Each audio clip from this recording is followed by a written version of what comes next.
재림을 준비하는 성도.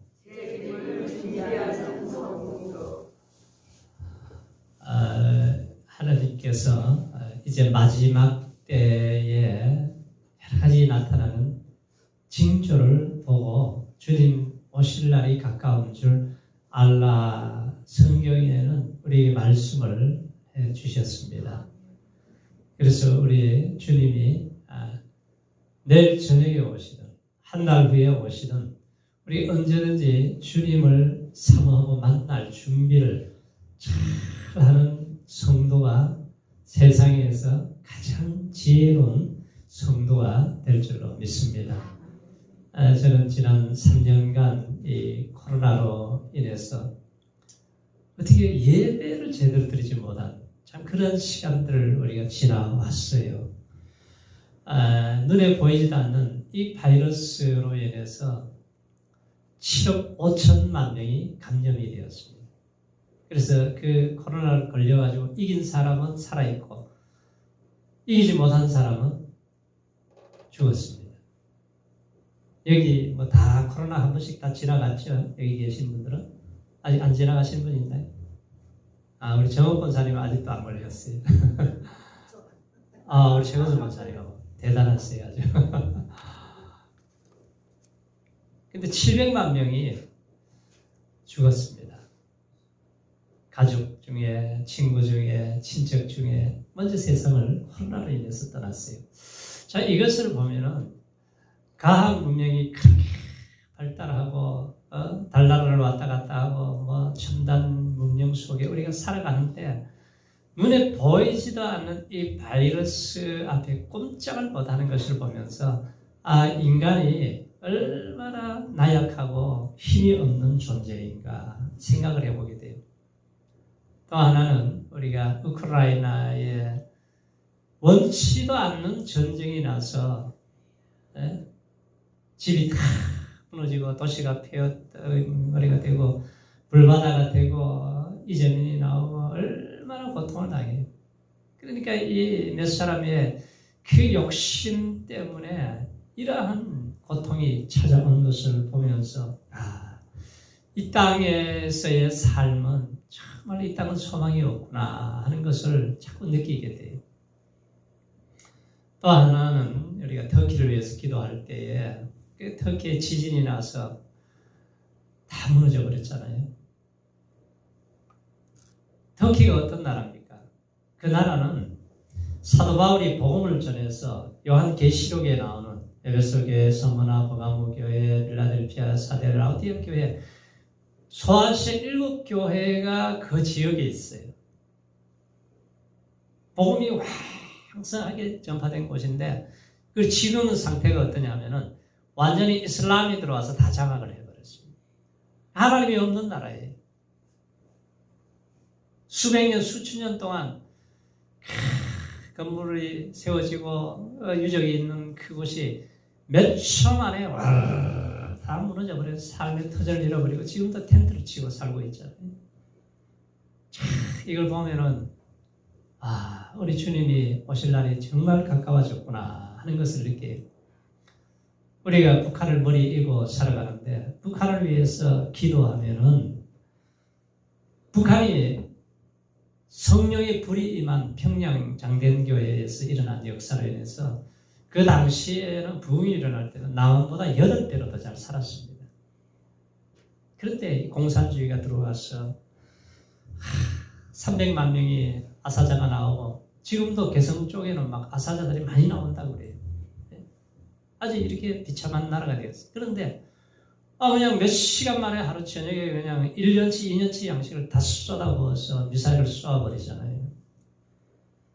자, 그 시대마다 하나님께서 이 징조를 보여주시고 또 충격을 주어서 우리를 깨닫게 하시는 이유가 뭐예요?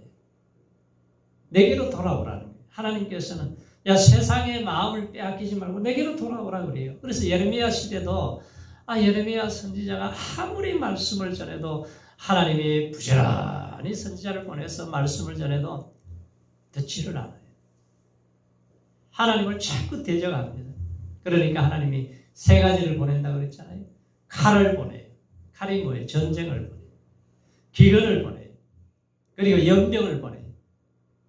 이 세 가지를 보내는데 부지런히 선지자를 통해서 말씀을 전해도 이들이 받아들이질 않습니다. 자꾸 말씀을 무시하고 선지자를 무시하고 대적을 하니까 결국은 너희들이 이방의 열방으로 흩어지게 될 것이고 치욕거리가 모욕거리가 될 것이다. 자, 이 말씀을 생각하면서 오늘 이 시대를 우리가 바라볼 때에 우리가 하나님의 말씀을 잘 들어야 됩니다. 하나님의 말씀을 잘 들으시기 바랍니다. 깨달아져야 돼요. 분별이 있어야 되는 거예요. 우리가 귀를 기울이고 하나님의 뜻이 무엇인가를 우리가 분별하면서 살아야 되는 것이죠. 자, 예수님이 이 땅에 오셔서 인간의 죄악을 용서하시기 위해서 십자가에서 피 흘려 죽으시고 그 고통을 당하시고 인간의 죄값을 다 청산해버리셨어요. 그래서 우리가 예수 믿고 이제 구원받은 하나님의 자녀가 되었는데 부활하신 예수님이 40일 동안 하나님의 나라 일에 대해서 다 말씀하시고 부활승천하셔서 지금 하늘 보좌우편에서 뭘 하고 계세요? 우리를 위해서 기도하고 계신다는 거예요. 그래서 마지막 때의 모습을 말씀하시면서 이제 다시 오시겠다고 약속을 하셨어요. 내가 처소를 예비하러 가는데 처소를 예비하면 내가 다시 와서 너희를 내게로 영접해 데려가시겠다고 약속을 하셨습니다. 그래서 우리가 오늘날 이 시대도 보세요. 칼이 있고 기근이 있고 연병이 있고 여러 가지 사건들이 일어나는데 이 땅에 우리가 살고 있지만 여기다가 소망을 두지 말고 하나님의 나라에다가 소망을 두라는 거예요. 천국 시민권자로 살아가야 된다. 자, 미국에서 실제 있었던 일인데 패턴이라고 하는 목사님이 이제 목회를 하고 있는데 환상 중에 예수님이 오셨어요. 이 예수님이 물어봅니다. 야, 성경에 재림이라고 하는 설교가 말씀이 2163구절이 있는데 너 재림에 대한 설교를 몇 번이나 했느냐? 물어보는데 제가 한 번도 못했습니다. 그랬더니 예수님이 아주 슬픈 모습으로 사라지셨어요. 그때부터 이 목사님이 자기 자신의 잘못을 깨닫고 나서는 재림 설교를 계속 하기 시작합니다. 처음에는 성도들이 좋아하고 잘 알아듣고 그러더니 계속 그 설교를 하니까 목사님 이제 그만 듣기 싫습니다. 그만하세요. 그러는 거예요. 그래서 목사님이 어떤 집사님을 불러가지고 내가 오늘 설교할 때 주님이 지금 오십니다 하면은 천정에 올라가 있다가 나팔을 세게 부르려고 그랬어요. 하나님의 나팔 소리 천지진동할 때에 이걸 세게 부르려고 그랬는데 여러분 예수님이 언제 오시면 좋겠습니까? 그래요 전부 다. 예수님이 지금 오시면 어떨까요? 예수님이 지금 오십니다 그러는데 위에서 막 나팔 소리가 와 울려나니까 막 전부 다 막 기겁을 하고 얼굴이 하얘져가지고 전부 다 의자 속으로 다 기어 들어가 버리는 거예요. 놀래가지고. 그 집사님 내려오세요. 여러분,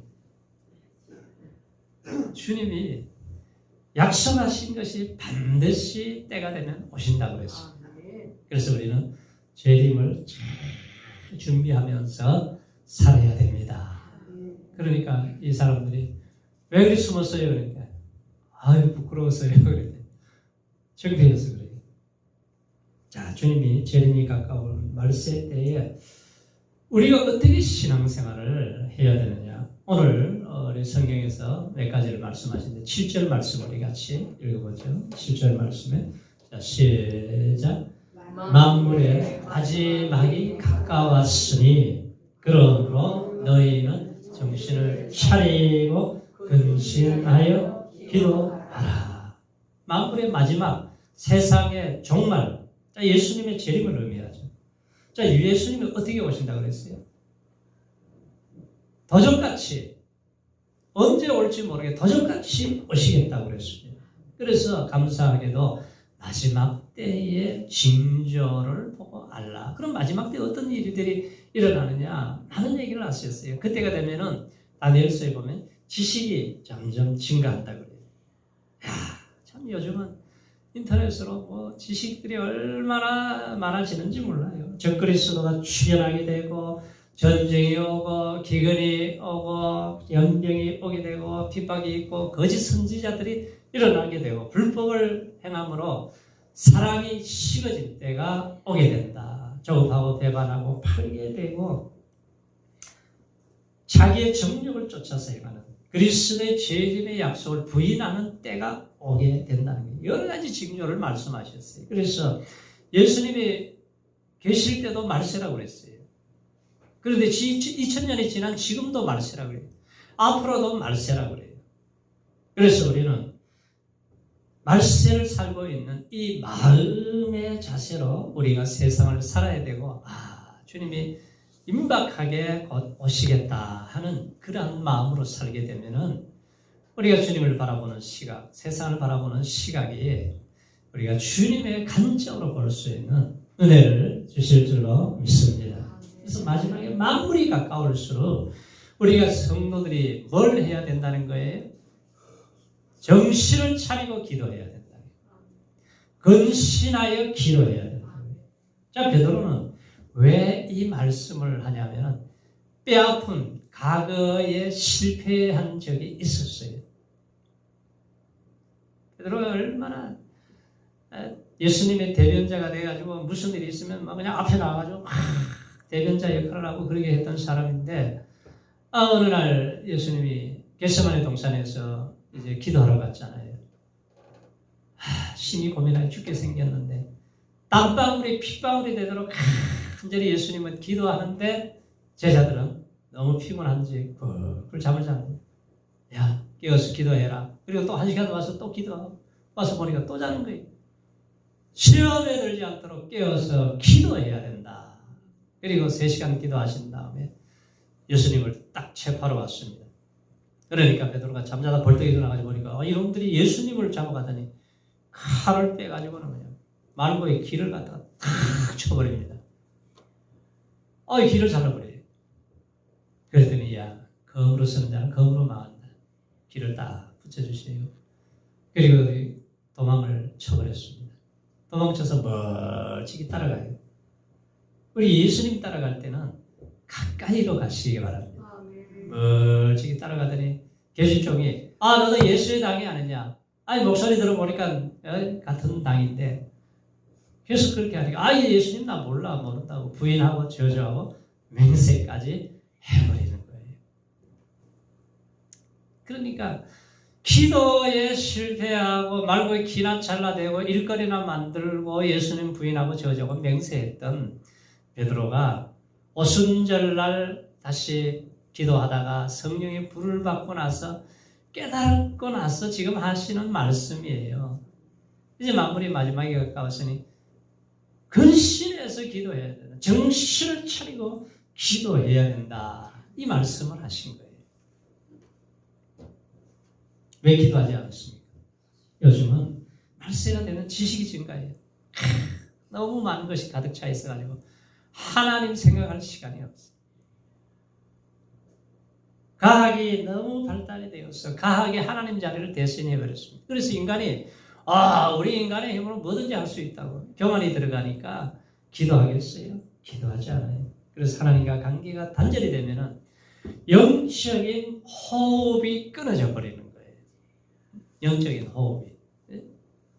영적으로 죽은 사람, 죄 가운데 살면서 죄인 줄도 모르고 그냥 죄의 홍수 시대에 빠져서 자기 욕심대로 정욕대로 살아가는 거예요. 하나님과 대화가 끊어지니까 무서운 결과가 오게 되는 거죠. 그래서 내가 영적 호흡이 정상적인지, 내가 영적인 맥박이 잘 뛰고 있는지 한번 생각을 해보세요. 잘 이해가 안 되시는 분 오늘 집에 가셔가지고 우리 남자들은 5분 동안만 숨을 쉬지 말고 가만히 계셔보세요. 여자들은 7분 동안만 가만히 계시면은 오늘 전부 다 천국 갑니다. 기도가 영혼의 호흡이라는 거예요. 이 호흡을 해야 되는데 이 호흡이 끊어져 버리게 되면은 결국은 어디예요? 영적으로 둔감해지게 되고 죄를 지어도 아무런 감각이 없는 거예요. 그래서 마지막 때를 사는 성도들이 먼저 해야 될 것이 뭐냐면 정신을 차리고 시험에 들지 않도록 깨어서 기도해야 된다. 그 다음에 두 번째 해야 될 일이 뭐냐면은 8절 9절을 같이 읽어보세요. 시작. 무엇보다도 열심으로 서로 사랑할지니 사랑은 어떠한 죄를 덮느니라. 서로 대적하기를 원망 없이 하고. 마지막 때 증상 중에 하나는 불법이 성해져요. 정치도 보면 불법이 성해지고 얼마나 불법이. 그래서 사랑이 식어지리라 그랬습니다. 사랑이 식어져요. 불법은 하나님의 법을 어기기 때문에 하나님의 법은 사랑의 법이잖아요. 어떤 율법사가 예수님께 와서 예수님 율법 중에 가장 큰 계명이 뭐죠? 그랬더니 예수님께서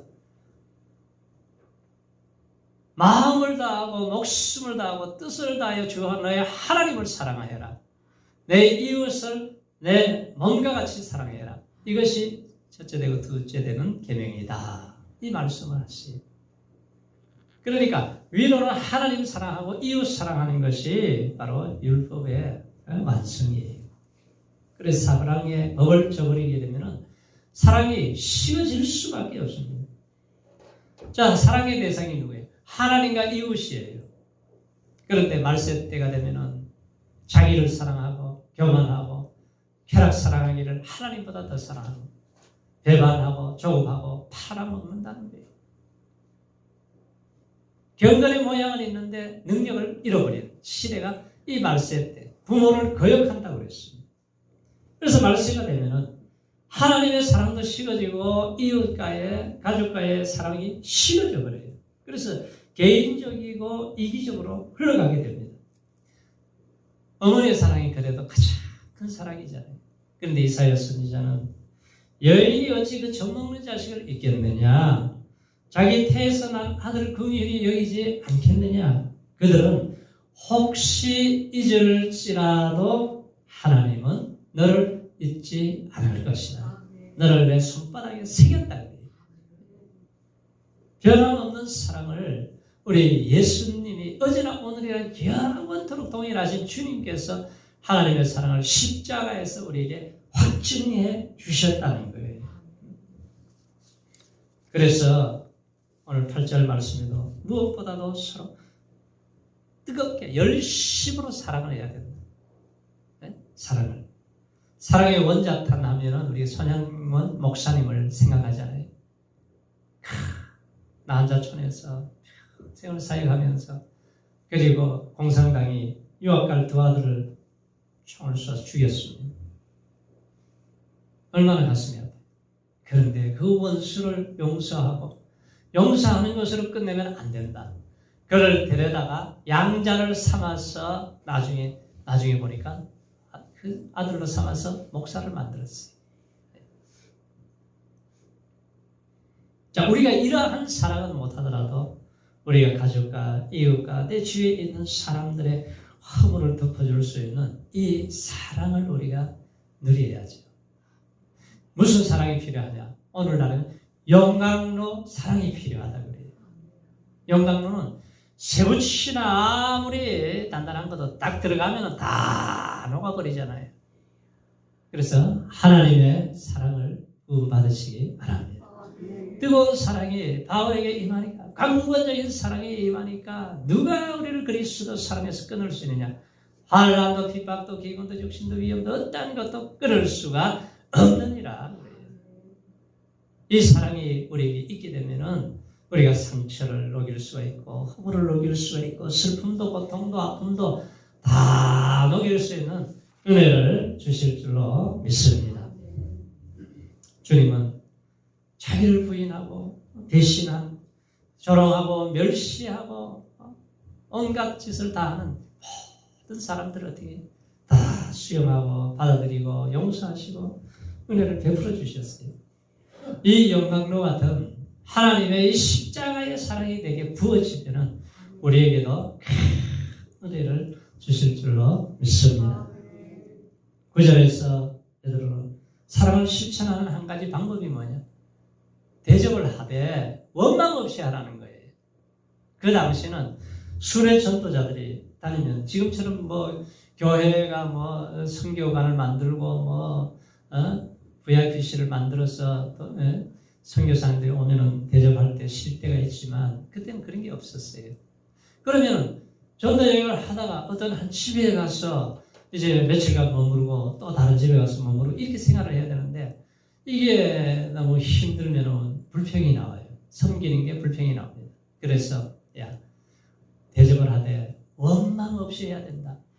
아브라함이 부지 중에 천사를 대접했을 때에 25년 동안 기도해도 응답이 없었던 아들을 주시지 않았느냐. 이 아브라함처럼 부지 중에 대접한 그러한 마음을 가지고 그러한 사랑을 가지고 대접하는 것이 너희들에게는 축복이 된다는 거예요. 사랑이 식어지는 마지막 때 그래서 무엇보다도 우리 속에 하나님의 큰 사랑을 부어주셔서 이 세상을 이기고 우리가 고통을 주고 아픔을 주고 나에게 힘들게 하는 사람이 있을지라도 넉넉하게 이기시기를 축원합니다. 또 하나는 뭐냐? 말세의 성도가 어떻게 살아야 되느냐? 자, 10절, 11절 같이 보세요. 10절, 11절에 자, 시작. 각각 은사를 받은 대로 하나님의 여러 가지 은혜를 맡은 선한 청지기 같이 서로 봉사하라. 만일 누가 말하려면 하나님의 말씀을 하는 것 같이 하고 누가 봉사하려면 하나님의 공급하시는 힘으로 하는 것 같이 하라. 이는 범사에 예수 그리스도로 말미암아 하나님이 영광을 받으시게 하려 함이니 그에게 영광과 권능이 세세 무하도록 있느니라. 하나님이 우리 한 분 한 분 모두에게 은사를 주셨어요. 그 은사가 뭔지를 자기 자신이 잘 찾아봐야 돼요. 그리고 이 청지기는 뭐예요? 주인의 재산을 관리하는 거예요. 그래서 하나님이 나보고 뭐라고 해요? 야, 너는 내가 핏값으로 샀다는 거예요. 그래서 내가 하나님의 것입니다. 그래서 내 건강도 시간도 모든 것이 다 하나님의 것입니다. 그래서 내게 주어진 은사가 있으면 그 은사를 우리가 하나님의 나라를 위해서 봉사를 해야 돼요. 네? 건강할 때 해야 돼요. 노래하는 사람은 성가대하고 인상이 좋은 사람은 안내를 하고 네? 음식 솜씨가 좋은 사람은 주방에서 봉사를 하고 이 봉사를 해야 돼요. 아니 어떤 사람들은 주님을 위해서 피를 흘리고 죽기까지 했는데 우리가 뭐 설거지 좀 하는 거예요. 이런 게 뭐가 힘들어요. 네? 그런 거는 찾아서 해야 되는 거예요. 우리가. 왜? 하나님의 나라에서 우리가 애쓰고 드려진 것은 하나님이 냉수 한 그릇 대접한 것도 잊어버리지 않습니다. 그래서 우리가 하나님 나라에 가서 이제 다시 올 주님의 때가 가까운 때에 하나님의 나라에 가서 큰 자가 되시기를 바랍니다. 우리가 이 땅에서는 작은 자가 되고 하나님의 나라에서 큰 자가 되는 성공하는 거예요. 그래서 베드로는 은사를 사용하는 두 가지 방법이 어떻게 해야 되느냐? 말의 사용을 얘기해요. 공적이든 사적이든 간에 말할 때는 어떻게 해야 되느냐? 하나님의 말씀을 하는 것 같이. 우리가 선한 말은 꿀송이 같이 달아서 뼈에 양약이 돼요. 우리가 상대방에게 자꾸 선한 말을 하게 되면은 상대방을 건강하게 만들고 행복하게 만들면은 그 행복이 나에게로 오게 되어 있어요. 그래서 경우에 합당한 말은 아르세겔 은쟁반에 뭐라 그래요? 금사가다 그랬습니다. 그래서 가장 지혜로운 입술이 진주보다도 귀하다고 그랬습니다. 죽고 사는 것이 이 혀의 권세에 달려있기 때문에 우리가 말을 할 때는 하나님의 말씀을 하는 것 같이 해야 된다. 두 번째는 봉사예요. 우리가 교회를 세우고 우리가 이익을 주고 나의 덕과 또 이웃의 덕, 교회의 덕을 세우는데 우리가 봉사를 하는데 구원받은 백성들에게 하나님이 뭐라고 해요? 야, 너희 몸으로 거룩한 산 제사를 드리라고 해요. 몸으로 드리라는 거예요. 몸을 드려야지. 자, 예배를 드린다. 몸이 나와서 예배를 드리는 거예요. 우리가 무슨 봉사를 하면 몸이 가서 우리가 봉사를 해야 되잖아요. 그래서 우리 각자에게 주신 이 귀한 은사를 마음껏 사용하시기 바랍니다. 애쓰고 수고해야 돼요. 사도 바울은 몸이 아프고 힘든 가운데서도 그 복음을 전하고 또 찾아가서 복음을 전하고 감옥에 들어가도 또 찾아가서 복음을 전하고 매를 맞아도 또 복음을 전하고 피를 흘려도 복음을 전하고 이렇게 헌신하잖아요. 우리가 주님 위해서 뭐 조금 하는 거 아주 힘들다고 그러지 마세요. 눈치 보고 체면 보고 하는 게 아니라 하나님 보신 앞에서 하시면은 반드시 내가 일한 대로 상을 갚아주리라. 하나님께서는 지혜 없는 자 같이 하지 말고 지혜 있는 자 같이 하라는 거예요. 세월을 아끼다 때가 악하니라. 우리가 이 세월을 아끼고 때가 악한 시대에 우리가 이길 수 있는 방법은 술 취하지 말라. 방탕한 것이다. 오직 성령의 충만함을 받으라. 그랬습니다. 그래서 오늘 우리가 마지막 때에 살아야 할 방법은 정신을 차리고 깨어서 기도하시기 바랍니다. 열심으로 사랑하시기 바랍니다. 미워할 시간에 사랑하라는 거예요. 그리고 은사를 찾아서 봉사하고 우리가 입술로 하나님을 찬양하고 경배할 때에 이것이 하나님께는 영광이 되고 우리가 이 땅에서 믿음으로 승리하는 삶이 될 줄로 믿습니다. 할렐루야.